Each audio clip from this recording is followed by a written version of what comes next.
बिस्मिल्लाहिर्रहमानिर्रहीम अस्सलाम वालेकुम। ऑफ द स्क्रीन के एक नए पॉडकास्ट में एक नए गेस्ट के साथ और काफ़ी स्पेशल गेस्ट के साथ खुशामदीद। वैसे तो सर किसी तारुफ के मोहताज नहीं, आपने इन्हें देख कर ही पहचान लिया होगा। नेशनल मीडिया हो या इंटरनेशनल मीडिया, पाकिस्तान का दिफा करना इनसे बेहतर कोई नहीं जानता। और दूसरी अहम बात, ये जिस शख्सियत के बेटे हैं, मैंने ज़िक्र किया था इनसे पहले भी कि मैं उनसे मिलना चाहता था, लेकिन शायद खुदा को मंज़ूर नहीं था। पाकिस्तान की सरहदों का दिफ़ा करना हो या फिर वो शख्सियत जिसके बारे में आज भी दुश्मन अपनी किताबों में ज़िक्र करता है। हमारे साथ मौजूद हैं मिस्टर अब्दुल्ला हमीद गुल साहब, तहरीके नौजवानान पाकिस्तान और कश्मीर के चेयरमैन भी हैं। सर, बहुत-बहुत शुक्रिया ऑफ द स्क्रीन को अपना कीमती वक़्त देने के लिए। अस्सलाम वालेकुम, बहुत-बहुत शुक्रिया आपका। और ऑफ द स्क्रीन तो सिर्फ़ नाम है, असल में तो यही तो स्क्रीन है जिसको देखना थैंक यू। चाहिए। आपका शुक्रिया, आपने बड़े अच्छे कलमात अदा किए, मैं तो उसका मुस्तहिक नहीं हूँ। ज़ाहिर है जिसकी निस्बत जिसका बेटा हूँ, ये चीज़ मेरी विरासत में है, मेरी घुट्टी में पड़ी है, खून के अंदर रवां-दवां है। पाकिस्तान का जब नाम आता है तो फिर बाकी कुछ नहीं रह जाता। बिल्कुल सर, यही बात है। बहुत-बहुत शुक्रिया, आपने अपना कीमती वक़्त दिया। सर, 2 क्वेश्चन्स होंगे और उन्हीं के गिर्द मैं चाहूँगा कि हमारी डिस्कशन रहे। एक तो सबसे पहले कि सर, हमारा जो इस वक़्त बलूचिस्तान है, जिसे आधा पाकिस्तान कहते हैं, हम हमेशा से ये सुनते आए हैं कि उसमें मसाइल हैं। लेकिन दूसरी तरफ हम ये भी सुनते हैं कि जब भी कोई नई गवर्नमेंट आती है, वो ये बलूचिस्तान पैकेज के नाम से ऐलान होते हैं कि 1000 अरब वहाँ पर हम देंगे, बलूचिस्तान की अवाम की फलाह व बहबूद के लिए 500 अरब देंगे, इस तरह। लेकिन क्या मसला ये है कि वहाँ की अवाम तक ये पहुँचता नहीं है? वहाँ का जो वडेरा सिस्टम है, ये प्रॉब्लम है? या जो प्रोपेगेंडा होता है, वो असल में कोई बात है? बिस्मिल्लाहिर्रहमानिर्रहीम, बहुत शुक्रिया। जहाँ तक ताल्लुक है बलूचिस्तान का, तो सबसे पहले तो मैं ये बता दूँ कि तहरीक जवानान पाकिस्तान है, नौजवान तो मैं भी नहीं हूँ इसलिए नौ में नहीं आता। बलूचिस्तान का जो मसला है उसको समझना बड़ा ज़रूरी है। बलूचिस्तान ने अपनी मर्ज़ी से कायद-ए-आज़म मोहम्मद अली जिन्ना के साथ इल्हाक किया था और पाकिस्तान की ख़्वाहिश की थी। सोने में तोला गया था और बलूचों के सबसे बड़े जो रहनुमा थे और नवाब ऑफ कल्लात जो है, खान ऑफ कल्लात जिनको कहा जाता है, वो उन्होंने ये फ़ैसला किया था और उसमें तमाम बलूचिस्तान के जितने भी छोटे-बड़े अमायदीन थे, उनकी आरा और उनकी ख़्वाहिश, उनकी तड़प जो थी, वो मौजूद थी। तो पहले तो ये जानना ज़रूरी है कि बलूचिस्तान पे किसी ने कुछ मुसल्लत नहीं किया और आज अगर ये बलोच बात करते हैं, तो उनसे पहले पूछना चाहिए कि आप अपने आबाओ-अजदाद को पहले तो गलत करार दें और फिर उसके बाद जो है आप नई बात करें, क्योंकि ज़ाहिर है ये तो फ़ैसला आपके आबाओ-अजदाद का है। और फिर बलूचिस्तान हो या खैबर पख्तूनख्वा हो या पंजाब के वो इलाके, जहाँ पंचायत का सिस्टम या जिरगे का सिस्टम मौजूद है, वो अखट होने का सिस्टम मौजूद है, उसके अंदर इन रवायात और अपने बुजुर्गों का बड़ा एहतराम किया जाता है। ये बात तो वाज़ेह है। दूसरी बात ये है कि जो बलूचिस्तान के जो सबसे बड़े पेशवा थे, जो रहनुमा थे, उनका नाम था मीर चाकर आज़म। मीर चाकर आज़म का जो मज़ार है, वो बलूचिस्तान में नहीं है, वो सिंध में नहीं है, वो खैबर पख्तूनख्वा में नहीं है, बल्कि वो पंजाब साहिवाल में है। और वहाँ जो है वो उन्होंने अपनी तदफ़ीन करवाई, तो ज़ाहिर है कोई तो पीछे वजह होगी कि उनको पाकिस्तान से क्यों खुशबू आती थी। तीसरी बात ये है कि बलूचिस्तान में जितने बलूच बसते हैं, उनसे ज़्यादा बलूच जो हैं, वो पंजाब और सिंध में बसते हैं।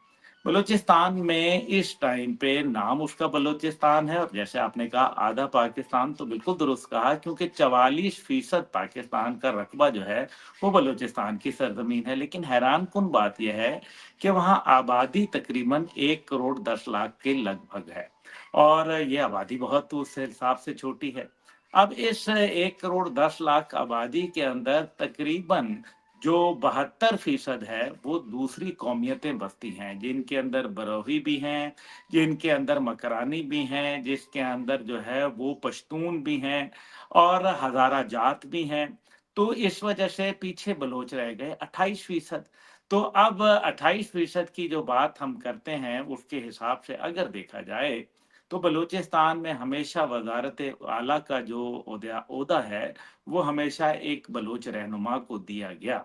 और पाकिस्तान की रियासत ने हमेशा एक माँ बनकर जो है वो अमल किया, और इसी तरीके से नेशनल फाइनेंस कमीशन, जिसको एनएफसी अवार्ड कहा जाता है, उसमें भी सबसे ज्यादा बलूचिस्तान का हिस्सा है। अब आपके सवाल का जवाब ये, क्योंकि इसकी तमहीद मानना जरूरी थी, सवाल का जवाब यह है कि बलूचिस्तान की महरूमियों का जिम्मेदार कोई और नहीं है, ना वो वफाक है, ना कोई इदारा है, ना कोई शख्सियत है, बल्कि वहाँ का जो नवाबी सिस्टम है, जिसको आप वडेरा शाही कह लें, सिंध के हिसाब से पंजाब के हैसियत में चौधराहट कह लें, खैबर पख्तूनख्वा के में मलिक या खान कह लें, तो यहाँ इनका मसला जो है वो इनका नवाबी सिस्टम है। और जब पैसा इनको मिलता है, जब पैसा इनके पास जाता है, यानी कि मैं कुछ अर्सा कबल बलूचिस्तान गया तो वहाँ एडिशनल चीफ सेक्रेटरी साहब ने ये ब्रीफिंग दी, बाकायदा रिटर्न ब्रीफिंग थी, जिसके अंदर कहा कि 85% जो पैसा है वो करप्शन की नजर हो जाता है। हर एमएनए और एमपीए तकरीबन उसको अपने टेन्योर के अंदर, जो 5 साल का टेन्योर होता है, उसके अंदर वो 2.5 से 3 अरब रुपया वसूल करता है डेवलपमेंट के फंड के नाम पर। और वो पैसा वहां लगता है या नहीं लगता, ये तो बलूचिस्तान के लोग खुद जानते हैं। इसलिए मेरे बलोच भाइयों का दुश्मन कोई और नहीं, बल्कि उनके अपने लोग हैं, उनके हम नवाला, उनके हम रकाब, उनके हम नशीन, वो लोग उनके जो है खुद दुश्मन हैं।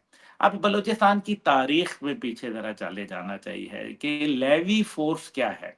अब पंजाब में लेवीज का किसी ने सुना ही नहीं है कि लेवीज कोई होती है, या खैबर पख्तूनख्वा या कश्मीर, गिलगित बल्तिस्तान या सिंध में। अब ये लेवीज क्या चक्कर है, तो अंग्रेज ने ये फैसला किया जब फोर्ट संडेमन, जिसका नाम पहले था और अब उसका नाम जोब रख दिया गया, तो जोब जो है ये वो इलाका था जहां संडेमन जो था वो ये कहता था कि हमने बलूचिस्तान पे अगर रूल करना है तो फिर उसके लिए बराह रास्त हमें, क्योंकि दूर दराज इलाके हैं, मुश्किल हालात हैं, पथरीली जमीन है, पानी अवेलेबल नहीं है, मुश्किलात जिंदगी जो है उसका सामना है। तो इस वजह से हम जो है वहाँ के नवाबों, वहाँ के लोकल सरदारों को जो है वो तकवियत दें, और उसका तरीका उन्होंने इख्तियार किया कि हर दर्जा बदर्जा किसी को 10 लेवी भर्ती करने की, यानी कि आप एक किस्म के कहें कि उनको जाती गार्ड भर्ती करने की इजाजत दी गई, ताकि वो मामलात हाय जिंदगी जो है वहां वो चला सकें और अपना कंट्रोल कायम कर सकें। लेकिन ताजे बरतानिया के तहत ये सारा कुछ होना था। अब ताजे बरतानिया जो है उसके हवाले से देखें तो पैसा सरकार देती थी, फर्ज करें वो अब्दुल्ला गुल को पैसा देती थी और कहती थी कि जी ये 10 लेवी या 20 लेवी हैसियत के हिसाब से, कि अगर कोई सरदार छोटा है या बड़ा है तो उसी हिसाब से उसको पैसे दिए जाते थे, और वो लेवी जो है वो भर्ती कर लिया करता था जो शलवार कमीज पहना करते थे। और जाती तौर पर तो वो हुकूमत के नुमाइंदे होते थे, लेकिन क्योंकि सरदार उनकी जो है वो उनको भर्ती करने वाला, उनका अन्नदाता दूसरे लफ्जों में, इस वजह से वो सरदार की, नवाब की ज्यादा जो है वो कदर करते थे।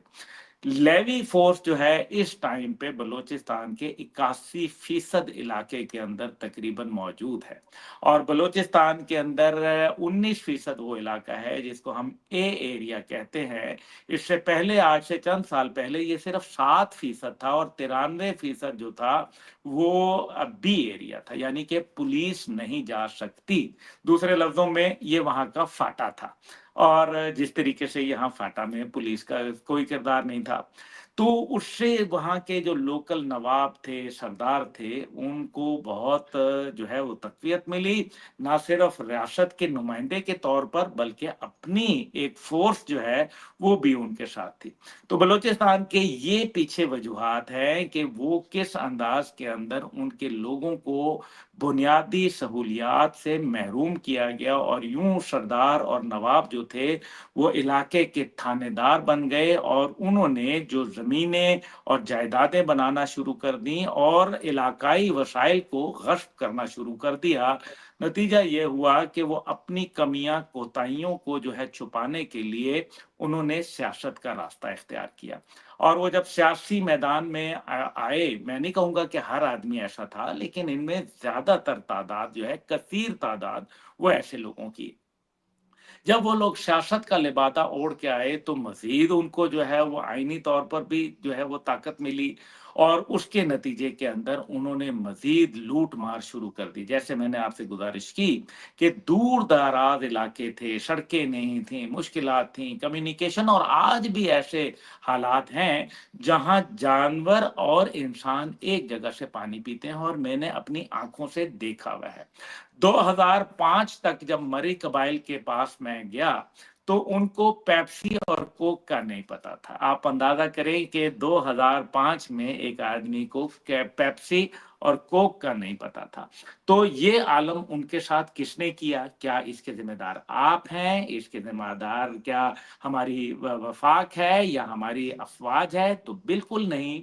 हमने तो वो दे दिया, पैसा दे दिया, उनको वसाइल पहुंचा दिए, उनका खातिर खिदमत, उनकी इज्जत, उनकी हर किस्म की जो सहूलतकारी थी वो हमने की। लेकिन अगर वो अपने ही लोगों के दुश्मन निकले तो इसके अंदर, जिसको उर्दू में कहा जाता है कि अपना पैसा खोटा पराये का क्या दोष, तो ये है वो बलूचिस्तान की अफसोसनाक कहानी, जिसके नतीजे के अंदर आज ये लोग जो हैं, जो कि हुकूमत में बैठे होते हैं या हुकूमत से बाहर बैठे होते हैं, जो स्मगलिंग में भी इन्वॉल्व हैं, जो ड्रग ट्रैफिकिंग में भी इन्वॉल्व हैं, जो इसी तरीके से बॉर्डर क्रॉस जो टेररिज्म है उसके अंदर भी सहूलतकारी करते हैं, जो रिकोडेक के जो ज़खायर हैं उन पे भी डकैती करते हैं, और जो हुकूमत में रहते हुए जो है करप्शन के अंबार लगाते हैं, और उनका हकूक और उनका पैसा जो उनके लिए मुख्तस किया गया वफाक की जानिब से, रियासत की जानिब से, उन तक नहीं पहुंचने दिए जाते, तो ये लोग जो है फिर बड़ी आसानी से जो है वो रियासत मुखालिफ बयानियां बुनना शुरू होते हैं, और वो रियासत के मुतल्लिक जो है वो जहर उगलते हैं, क्योंकि इनको पता है कि इनकी कमियां कोताहियां जिस दिन तश्तज़बाम हो गई उस दिन इनका मुंह काला हो जाएगा। इस वजह से ये अपनी झूठ को छुपाने के लिए जो है वो रियासत को जो है वो सामने करते हैं, और उसके ऊपर क्या जो करप्शन करते हैं वो रियासत को उसके अंदर जो है वो कोई पैसा देते हैं? बिल्कुल भी नहीं है, सब झूठ है। ये सब मकर और फरेब की एक दास्तान है। देखिए ना, जो रियासती इदारे हैं, चाहे वो पुलिस है, चाहे वो रेंजर है, एफसी है, फौज है, या कोई और है, इंटेलिजेंस है, वो तो ज्यादा से ज्यादा 18 महीने 2 साल, उसके बाद टेन्योर खत्म हो जाता है, फिर वो किसी पता नहीं यहाँ से चल के उनको जो है वो स्कर्दू भेज दिया जाता है। तो जो मुस्तकिल रहते हैं वो अपनी जिम्मेदारी कबूल क्यों नहीं करते? मैं उसकी सबसे बड़ी मिसाल आपको देता हूँ। अभी सानिया जाफर एक्सप्रेस हुआ, पूरी दुनिया के अंदर हाईलाइट हुआ, कमाल की हमारी जो अफवाज ने जिस तरह से ऑपरेशन किया उसकी मिसाल नहीं है पूरी दुनिया में। 1948 में एक ऑपरेशन हुआ था यूरोप के अंदर, और उसके अंदर भी ऐसा जो नताइज थे वो हासिल नहीं किए जा सके थे।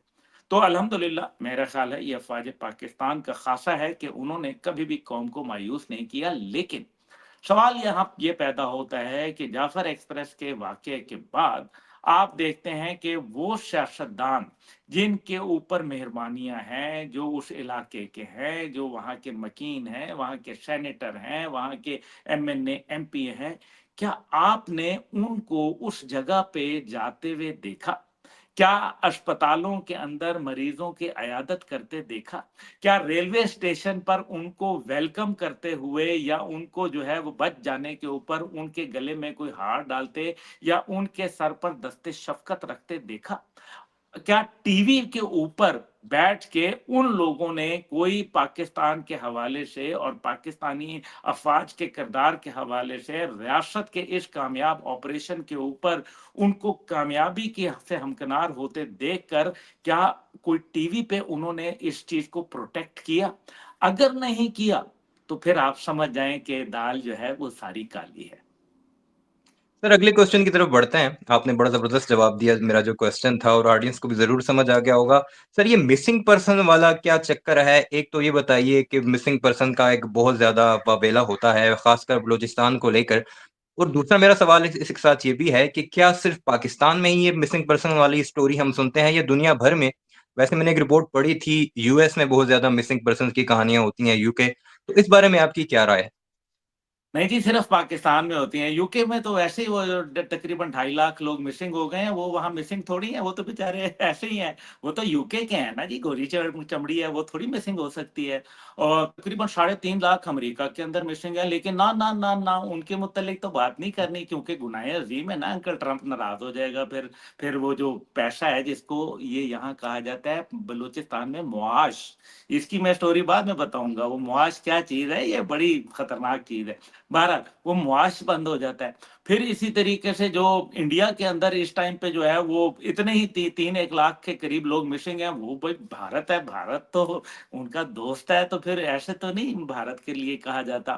مسنگ پرسن کی بات کر لیتے ہیں، پاکستان میں تقریباً 9,000 کوئی 900 کے قریب لوگ مسنگ ہیں، جو کہ نہیں ہونا چاہیے، ایک آدمی بھی مسنگ نہیں ہونا چاہیے، اس میں کوئی دوسری رائے نہیں ہے، لیکن 25 کروڑ کی آبادی ہے، بہت سارے لوگ جو ہے، کوئی آپ کو پتہ ہی ہے، یہاں تو روزانہ ہی سنتے ہیں کہ کوئی آشنا کے ساتھ بھاگ گیا، کوئی پتہ چلتا ہے کہ دبئی ڈنکی لگا کے چلا گیا، کوئی یورپ جو ہے وہ گھس گیا، تو یہ بھی تو لوگ ہیں نا میرے بھائی، یہ اس کو آپ کیا بالکل بری الزما قرار دے سکتے ہیں؟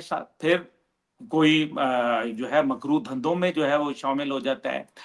ڈرگ ٹریفکنگ، میں نے آپ کو بتایا 89% جو پاکستان کی ڈرگز ہیں وہ اس علاقے سے جاتی ہیں۔ تو پھر ڈرگ، یہ میری رپورٹ نہیں ہے، یہ باقاعدہ ورلڈ بینک کی رپورٹ ہے۔ اب مجھے یہ بتائیے کہ ڈرگ ٹریفکرز جو ہوتے ہیں، جب ان میں کوئی ذرا بھی ہینکی پینکی کرتا ہے تو اس کو وہ فارغ کر دیتے ہیں۔ کس نے پھر لاش دیکھی، کہاں دیکھی؟ لوگ تو گلا دیتے ہیں، جلا دیتے ہیں، ختم کر دیتے ہیں۔ بہرحال کچھ اس میں جینوین کیس بھی ہیں۔ جینوین کیس یہ ہیں کہ جب ظاہر ہے، جب جن لوگوں کو انٹیروگیٹ کیا جاتا ہے، ایک بلوچستان میں ایک آپریشن جاری ہے، بلوچستان کے اندر دہشت گرد جو ہے وہ بھارت کی ایما کے اوپر اور مغرب کے بہکاوے کے اندر آ کے جو ہے وہ اپنا ایک بھرپور کردار ادا کر رہے ہیں، تو ریاست تو پھر ان سے نپٹے گی۔ سلام ہے اس ISI کو، جو 9 دنیا کی انٹیلیجنس بڑی ایجنسیز کے ساتھ جو ہے چمکھی لڑائی ایک وقت میں لڑ رہی ہے، اور اس میں کامیابیاں پاتی ہے الحمدللہ۔ تکلیف تو یہاں آتی ہے کہ اتنی بڑی لڑائی لڑ کے بھی جو ہے وہ لوگ جو ہے وہ بجائے اس کے کہ ISI کو سراہیں، کہ لیکن افسوس یہ ہوتا ہے کہ انٹیلیجنس ایجنسیز کی کامیابیاں نظر نہیں آتی، اور ناکامیاں جو ہیں وہ فوراً سامنے آ جاتی ہیں۔ لیکن بہرحال اس سے مبرہ میں آپ کو یہ بتانا چاہتا ہوں کہ اس ٹائم پہ مسنگ پرسن کے جو تقریباً جو 481 کیس ہیں جو بلوچستان سے ریلیٹڈ ہیں۔ پورے پاکستان میں جو مسنگ پرسن، باقی سارے مسائل حل ہو چکے ہیں، اور جو میں نے آپ سے 9,900 کی بات کی، تو اس میں سے کم ہوتے ہوتے یہ کوئی 2300 کیس رہ گئے، جس میں سے 481 کے قریب جو ہیں وہ بلوچستان کے اندر ہیں، جبکہ باقی صوبوں میں یہ تعداد موجود ہے۔ اب یہاں انٹرسٹنگ بات بڑی ہے، کیا بلوچستان کے علاوہ مسنگ پرسن کی بات آپ کو پنجاب سے، وفاق سے، خیبر پختونخوا سے، کشمیر سے، گلگت بلتستان سے، سندھ سے سننے میں ملی؟ تو یہ یہیں کیڑا ہو رہا ہے۔ BBC کا ایک پروگرام آتا تھا سیربین، وہ دنیا میں 9/11 آئے، یا دنیا کے اندر جو ہے کووڈ آئے، یا دنیا کے اندر جو ہے وہ سونامی آ جائے تھائی لینڈ میں، لیکن الحمدللہ بڑے جو ہے نا مستعدی سے وہ روزانہ مسنگ پرسن کا جو ہے وہ رونا روتے تھے۔ جو لوگ ملالہ کی ڈائری کے اندر جو وہاں کے خواتین اور ان کے حوالے سے بہت پریشان تھے، بچوں کی تعلیم سے، آج وہ لوگ مر گئے ہیں غزہ کے اندر، ان کو وہ وہاں کے بچوں کی ڈائری، وہاں کی جو گڑیوں کے چیتھڑے، اور وہاں کے بچوں کی جو حالات ہیں، وہ عورتوں کی چیخ و پکار وہ سنائی نہیں دے گی، کیونکہ یہ مغرب کا بھیانک اور مکروہ چہرہ ہے، اس وجہ سے ان کو نہیں نظر آتا۔ جو انڈیا کے اندر चलती बस के अंदर न्यू दिल्ली के अंदर औरत को रेप कर दिया जाता है, और ऐसे एक नहीं हजारों केसेस मौजूद हैं। दुनिया में सबसे ज्यादा रेपिस्तान जिस मुल्क का नाम है वो हिंदुस्तान है। अब आप मुझे बताएं कि उसके ऊपर कोई यहाँ बात नहीं होती, लेकिन क्यों? क्योंकि यहाँ मामलात जो हैं वो कुछ और है। भाई जिसका दिया खाते हैं उसके गुण गाते हैं, सीधी सी बात है। सर वैसे तो बलूचिस्तान के जो हालात हैं वो तो सबको पता है, लेकिन एक सेगमेंट ऐसा है जिसके बारे में बहुत कम बात होती है या होती नहीं है, वो है विक्टिम्स ऑफ बीएलए।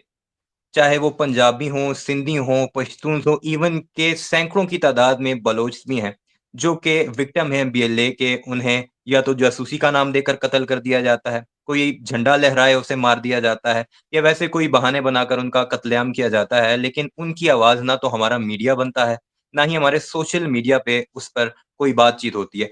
तो ऐसा क्यों है? क्या वो इंसान नहीं है, जो इंसानी हकूक की तंज़ीमें हैं या इंटरनेशनल मीडिया है, इवन कि हमारे पड़ोसी मुल्क का मीडिया, वो बातें करता रहता है बलूचिस्तान के हकूक की, जी पाकिस्तानी मारते हैं, ये है, वो है। लेकिन उन विक्टिम्स का क्या, जो कि बीएलए वाले जिन्हें कत्ल करते हैं, या वो जो मज़दूर हैं, या वो जो दिहाड़ीदार हैं, उनके बारे में सर आपकी क्या राय है?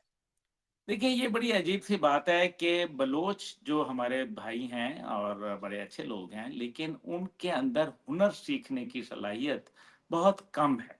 और आप देखें कि उनमें बहुत कम आपको मेसन मिलेंगे, नाई मिलेंगे, हलवाई मिलेंगे, आपको जो स्टील फिक्सर हैं, इलेक्ट्रीशियन, प्लम्बर हैं, इस किस्म का हुनर जो है, वो बलोच कौम में ज़्यादा नहीं है। इसके लिए उनको दीगर कौमियतों के लोगों को वहाँ ज़ाहिर है मौक़े होते हैं, तो फिर ये लोग जाते हैं। लेकिन ये आज की बात नहीं है, ये नफ़रतें जो हैं ये जानबूझ के डाली गईं। और मुझे याद है कि क्वेटा के अंदर, क्योंकि मैं पूरी फ़ैमिली मेरी क्वेटा से ताल्लुक़ रखती है वालिदा की जानिब से, तो इसलिए मुझे इस बात का इल्म है कि बलूचिस्तान के अंदर जब भी हुआ तो लोगों ने वहाँ पंजाबी जो थे उनको पंजाबियान कहा जाता था। और इसी तरीके से जो बाकी लोग कौमियतें बसती थीं उनको सेटलर कहा जाता था। और हज़ारा जात के मुतल्लिक भी बहुत अच्छे अल्फ़ाज़ नहीं बोले जाते थे, मैं यहाँ दोहराना नहीं चाहता उनको। तो मकसद यहाँ ये है कि ये बात क्या पंजाब में बोली गई कि जी आप बलोच हैं तो सेटलर हैं? यहाँ तो बलोच लोग जो है वो नेशनल असेंबली में बैठे हैं। हम मतलब इसको छोड़ दें, उस्मान बुज़दार साहब तो फ़ख्रिया बोलते थे कि मैं बलोच हूँ, मैं बलोच और हूँ, वो बिल्कुल। चीफ़ मिनिस्टर थे एक सूबे के, और सबसे वो बड़े भी सूबे जो पंजाब के पूरे जिसके साथ सबसे ज़्यादा नफ़रत होती है। जी, जी, जी, जिस पंजाब के मुतल्लिक नफ़रत है उसने बलोच को जो है वो वहाँ बना दिया। तो मकसद यहाँ ये है कि कितना मतलब एक पाकिस्तान के अंदर लोगों के बड़े अच्छे जज़्बात हैं, बड़े अच्छे ख़्यालात हैं, उनको हमें समझना चाहिए और उनका एहसास करना चाहिए। लेकिन जो बात आपने कही है उसको मैं ज़रा देखता हूँ। देखें, जो वहाँ एक तो मैंने हुनरमंदी की बात की, जब वो लोग वहाँ जाते हैं, तो उनको शनाख्ती कार्ड देख के जो है वो कत्ल किया जाता है बेरहमी से।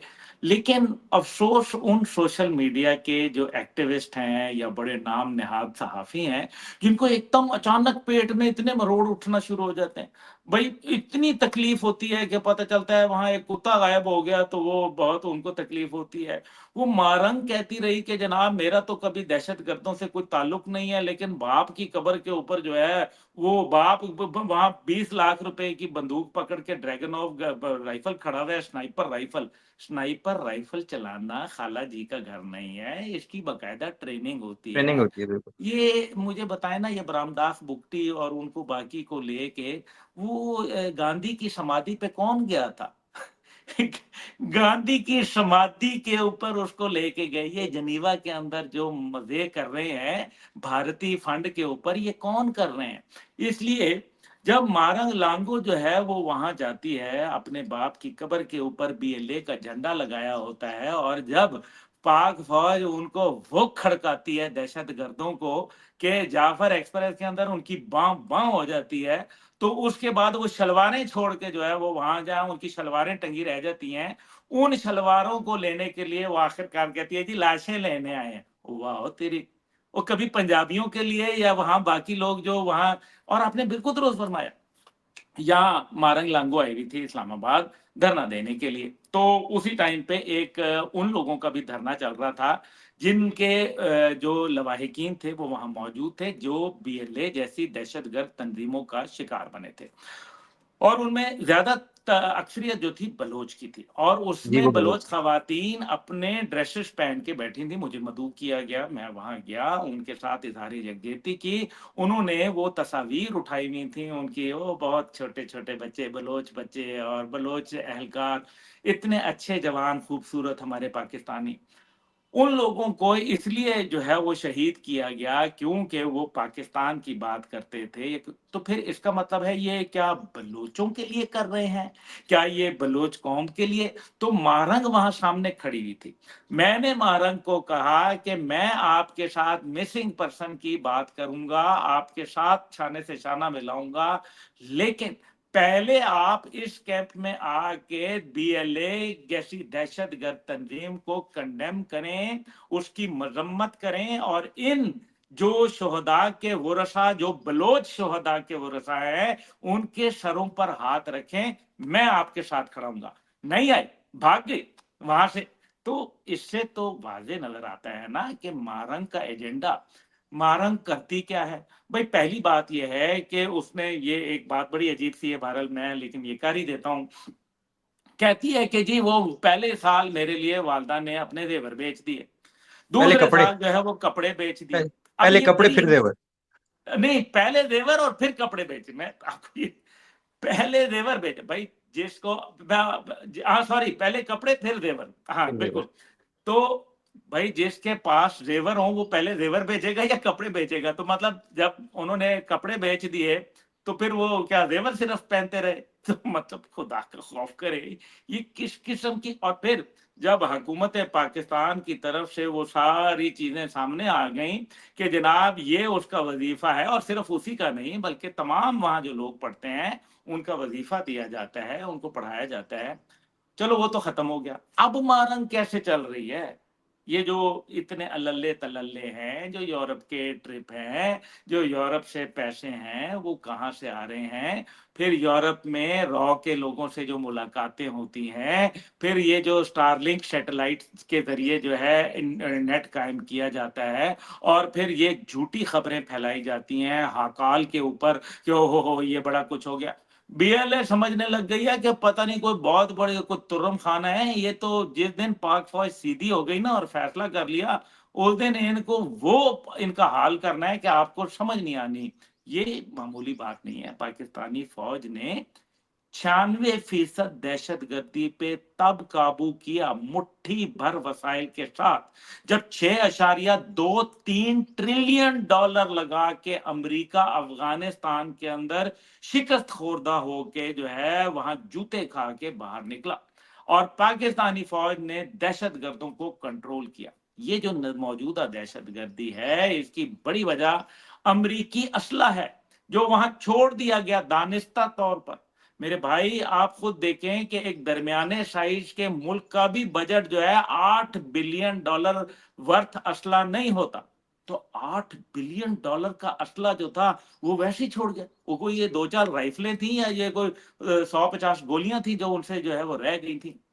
ये दानिस्ता छोड़ा गया जिसको वहां रॉ ने ट्रेनिंग दी, जिसको बकायदा वहां इसराइल की जो उनकी सहूलतकारी थी सूबह नूरिस्तान के अंदर एक जगह है नौम, वहां एक हेडक्वार्टर है बकायदा जिसके अंदर सीआईए, मोसाड, बदनाम जमाना जो अफगान इंटेलिजेंस एजेंसी जो एनडीएस कहलाती थी, और उसके बाद ये रॉ मिल के और मोसाड के साथ जो इसराइली है यहाँ मिल के पाकिस्तान के खिलाफ ताने बने बुने जाते हैं। और पर क्यों कहा यह जाता है कि जी अफगानिस्तान के और भी तो ममालिक हैं तो उनके खिलाफ क्यों नहीं होता कोई कार्रवाई? भाई इस वजह से क्योंकि पाकिस्तान न्यूक्लियर मुल्क है, आलम इस्लाम का वाहिद। जब से पाकिस्तान न्यूक्लियर बना तब से दुनिया को यह पता चल गया कि अब बराह रास्त जंग में जूते खाना उनका मुकद्दर हो जाएगा। इस वजह से उन्होंने खुफिया जंगें जो है वो हम पर मुसल्लत की। और फिर آپ دیکھیں کہ کس طریقے سے جو ہے انہوں نے افغانستان اور ایران کے ذریعے جو ہے اپنے دہشت گرد جو ہے بھجوانا شروع کیے.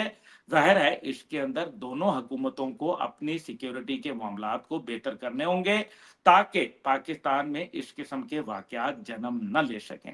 لیکن میں یہ نہیں کہہ رہا کہ یہ انہوں نے کوئی دانستہ بھجوائے ہیں، لیکن میں یہ ضرور کہوں گا کہ افغانستان کے اوپر خاص طور پہ کہ افغانستان کو جب پاکستان نے ثبوت فراہم کیے تو تحریک طالبان افغانستان نے اس کے اوپر خاطر خواہ رد عمل نہ دے کے دوحہ مذاکرات کے دھجیاں اڑا دی، اور دوحہ مذاکرات کے مطابق قرآن اور سنت کے مطابق جو ہے وہ پاکستان میں دہشت گردوں کو جو ہے وہ نہیں بھجوا سکتے، نہ ان کو افغانستان میں پناہ دے سکتے ہیں، اور نہ ہی کسی قسم کی جو ایسی کاروائی جس کے اندر معصوم انسانوں کی جانوں کا ضیاع ہو اس کو وہ جسٹیفائی نہیں کر سکتے. اس لیے میں یہ سمجھتا ہوں کہ ہمیں ایک جامع حکمت عملی کے ساتھ، جس کو کہتے ہیں kinetic and non kinetic approach, وہ دونوں لے کے چلنی چاہیے. لیکن جہاں تک مارنگ بلوچ کا تعلق ہے، ان لوگوں کا، دہشت گردوں کا، بلوچ قومیت سے کوئی تعلق نہیں ہے.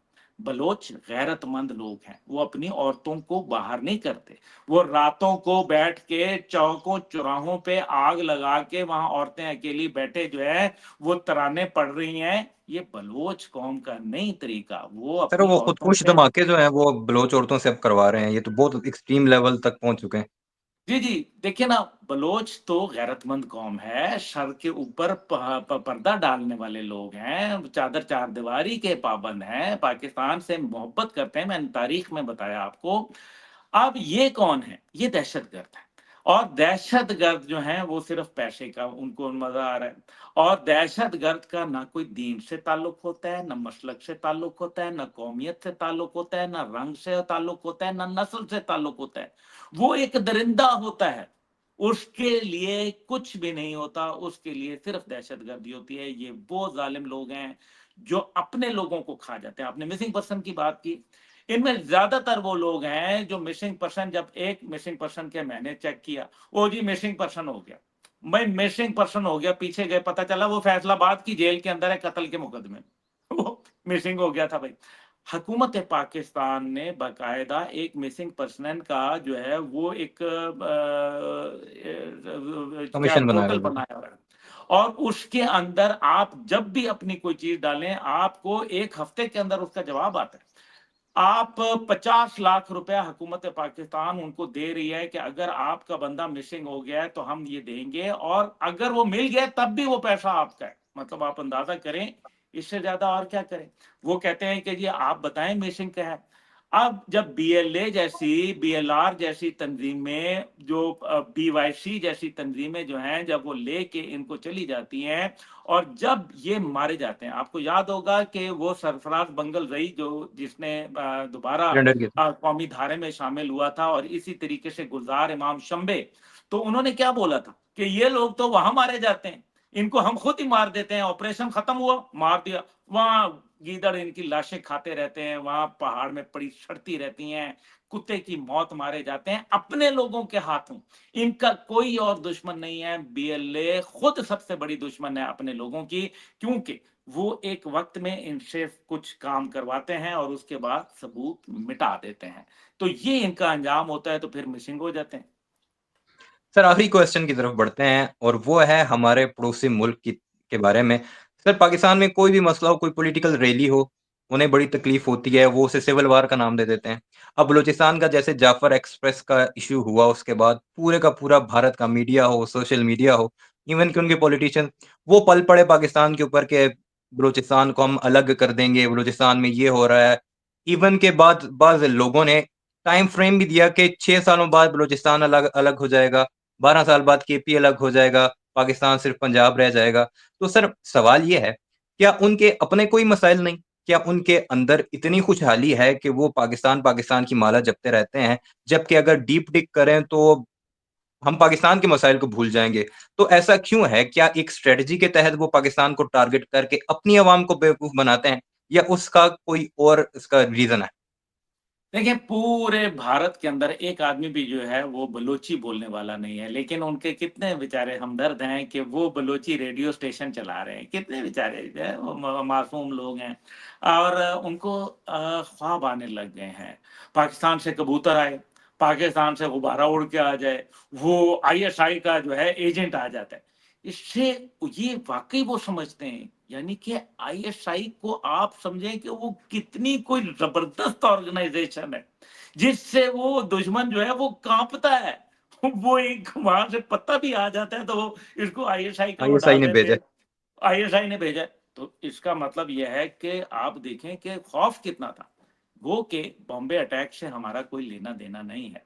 लेकिन अगर उनके इस मफ़रूज़े पे बात की जाए तो यार भाई मेरे 9 आदमियों ने उनको जो है वो 3 दिन तक जो है वो उड़ा के रख दिया था। तो कहीं अगर ये 90 आदमी चले जाएँ तो फिर क्या होगा? तो आप उनकी ये है कैपेसिटी। अब दूसरी बात ये है कि उनकी एयर फ़ोर्स है या उनकी आर्मी जिसको वो सेना कहते हैं या उनकी नेवी जो है, वो तमाम ही थक चुकी है। राजीव गांधी जब पाकिस्तान आया था बेनज़ीर के ज़माने में, तो उसने मेरे वालिद मुजाहिद इस्लाम जनरल हमीद गुल रहमुल्लाह से मिलने की ख्वाहिश ज़ाहिर की। मेरे वालिद साहब ने इनकार कर दिया। बेनज़ीर साहिबा ने जो है वो कहा कि जनरल साहब आप आएँ खाने के ऊपर, तो वहाँ वो गए। तो उसने कहा कि जी हमें एक मुझे जनरल सुंदर जी और बाकी लोगों ने कहा है कि हमें एक आईएसआई बना दें। तो जनरल साहब से पूछें कि आईएसआई क्या है, उसका ब्लूप्रिंट मुझे दें ताकि मैं जो है इसके ऊपर हँस के बात टाली गई कि जनाब ये आईएसआई जो है ये एक मुहिम्मा है, इसको मुहिम्मा ही रहने दें, इसको आप जो है वो ज़्यादा इसके ऊपर तवज्जो ना देने की कोशिश करें। इस वजह से आप देखें कि हमारी आईएसआई से, हमारी फ़ौज से वो कितना डरते हैं, कितना वो उसके प्रोफ़ेशनलिज़्म से जो है घबराते हैं। ये नहीं कि हम न्यूक्लियर हैं, न्यूक्लियर के अलावा भी हमने उनको तबीयत साफ़ कर दी। वो एक आदमी पहले उनका आया, चाय पीने का ख्वाब था उसका कि मैं चाय पीऊँगा, उनका फुल स्टार जो 4 स्टार जनरल था, उसने कहा कि जी मैं यहाँ चाय पीऊँगा जिम खाना लाहौर के अंदर। तो वो जाते हुए अपनी 4 स्टार तारे लगी हुई जीप जो थी, वो जीप छोड़ पाकिस्तान गया छोड़ बिल्कुल। गया।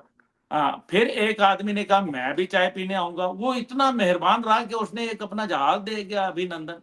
उसने कहा ये जहाज़ रख लो तो चाय इतनी मज़े की है। तो चाय पी तो आओ ना जी चाय पीने आओ जब चाहो पाकिस्तानियों को जितना काफ़ी कंटेंट भी दे गए अपनी चाय की चुस्की के साथ। हाँ, वो उसके ऊपर उस बेइज़्ज़ती के ऊपर जो उसने वो पूरे भारत की कराई, भारत ने उसको अवार्ड दे दिया।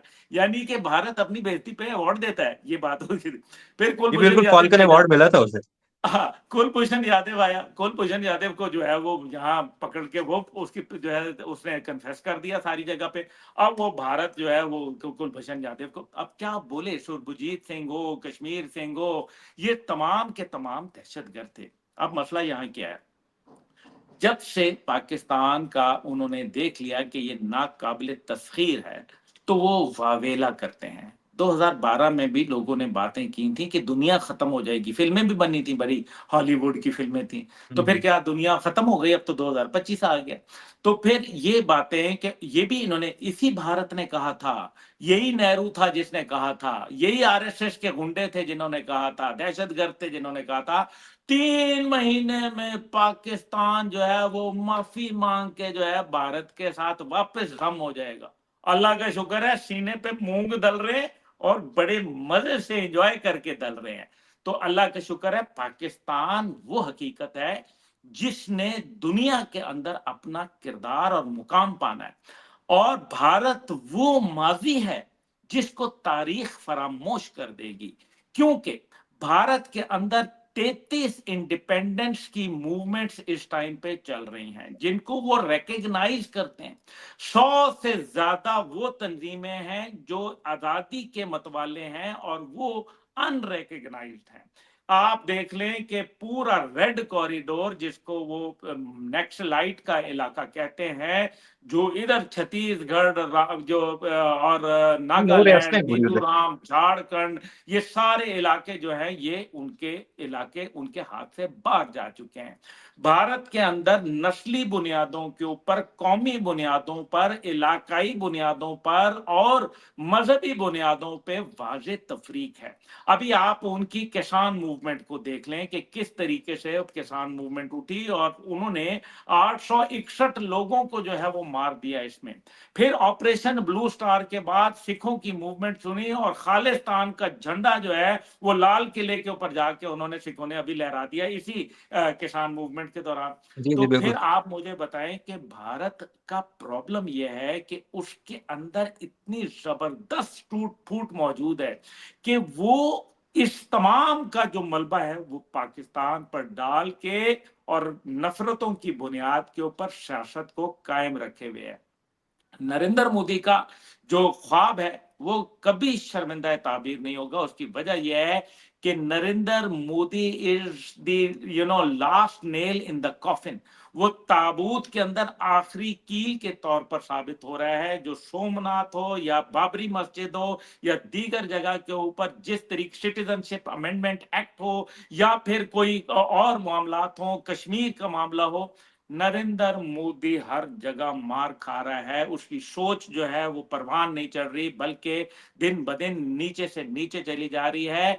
जो लोग कश्मीर के अंदर बात करते थे, आज कश्मीर के अंदर तमाम वो लोग, महबूबा मुफ्ती और दीगर मौलवी उमर फारूक का जो बेट, वो तमाम के तमाम लोग जो है वो क्या कह रहे हैं कि जनाब, पहले वो कहते थे कि हम भारत के साथ रह सकते हैं, लेकिन अब वो कहते हैं भारत के साथ नहीं रह सकते। और फिर वो वहां किस बुनियाद के ऊपर उसको वोट मिले हैं वहां के लोगों को जो इलेक्शन जीते हैं कश्मीर में, कि जनाब गड्डी चले रजोड़ी तो पुंछ तो राजौड़ी पुंछ से राजौड़ी जो है वो गाड़ी चलाना चाहते हैं।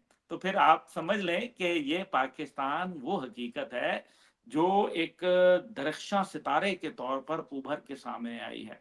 और दो कौमी नजरिया इतना जबरदस्त तरीके से एक दफा दोबारा रिजुविनेट हुआ कि जिस बांग्लादेश को मुक्ति भानी की, भारत की मकरू मुक्ति भानी की तहरीक से अलहदा करवाया गया, आज उस मुक्ति भानी के जो वहां रूह रवां थे, जो उस बांग्लादेश को बनाने वाले थे, उनके मुजस्मों पे लोगों ने पेशाब किया और बिल्कुल। उनके मुजस्मों को तोड़कर खाकस्तर कर दिया। उनके घर को धान मंडी में जला के उनकी तमाम जो बाकियात थी उनको जलाकर खाकस्तर कर दिया, मिटा के रख दिया। इतनी नफरत थी। और वहां नारा क्या लगा? पाकिस्तान जिंदाबाद, कायदे आजम जिंदाबाद, दो कौमी नजरिया पाइंदाबाद, ये नारे लगे। तो फिर ये जीत आज इतने साल गुजरने के बाद एक दफा फिर दो कौमी नजरिया और कायदे आजम के जो ख्वाब था वो जिंदा ताबीर हुआ। और आपने देखा कि वो पाकिस्तान के साथ मोहब्बतें जो है वो बढ़ना शुरू हो गई।